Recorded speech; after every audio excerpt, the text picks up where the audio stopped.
भारतीय संस्कृति देव संस्कृति है और आज हम चर्चा करेंगे देव संस्कृति के माता और पिता के बारे में।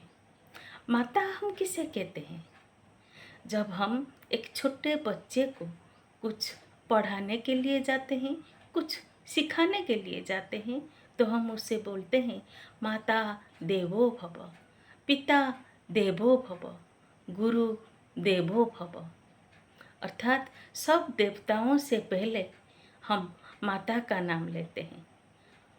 माता का नाम क्यों लेते हैं? वो किस लिए?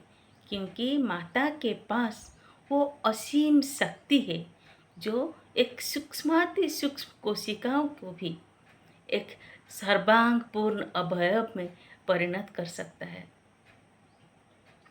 माता वो है जो हमें जन्म देती है, हमारे शरीर को जन्म देती है, उसे पालन और पोषण करती है।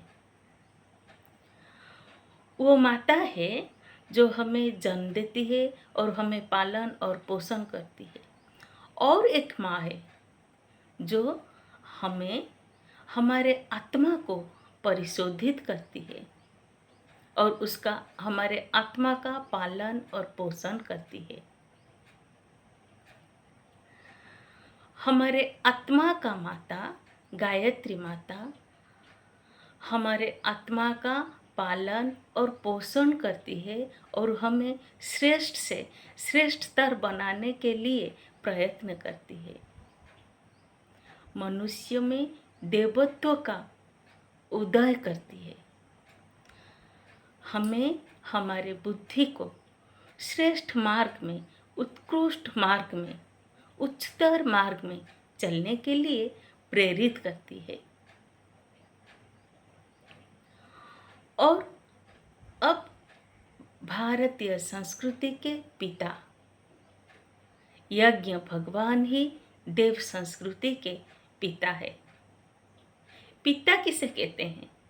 जो हमारे पालन और पोषण के साथ हमें सुरक्षा और सामाजिक सुरक्षा भी देते हैं। यज्ञ एक श्रेष्ठ कर्म है, उत्कृष्ट कर्म है, जिसके द्वारा हमारा अंतःकरण परिष्कृत होता है। हमारे अंदर सत प्रवृत्तियों का जागृत होता है और दुष्प्रवृत्तियों का दूरीकरण होता है। दुष्प्रवृत्तियों का परिशोधन भी होता है, जिसके द्वारा हमारे धरती पर, पूरे वसुधा पर स्वर्ग का अवतरण होना संभव हो पाता है। ऐसे ही गायत्री माता और यज्ञ पिता देव संस्कृति के माता और पिता है। भारतीय तत्व ज्ञान का अजस्र स्रोत गायत्री महामंत्र है। ऐसे ही ज्ञान विज्ञान का उद्गम क्षेत्र भी, उद्गम स्रोत भी यज्ञ महाविज्ञान है। जब इन दोनों का, गायत्री महामंत्र और यज्ञ महाविज्ञान का समन्वय होता है तो हमें सहज से ही कठिन से कठिन विपत्तियां, आपत्तियां और परिस्थितियों का हम सहज से ही अतिक्रम कर सकते हैं और हमें अनेक प्रकारों का रिद्धि सिद्धि और सुख सुविधाएं उपलब्ध होती है।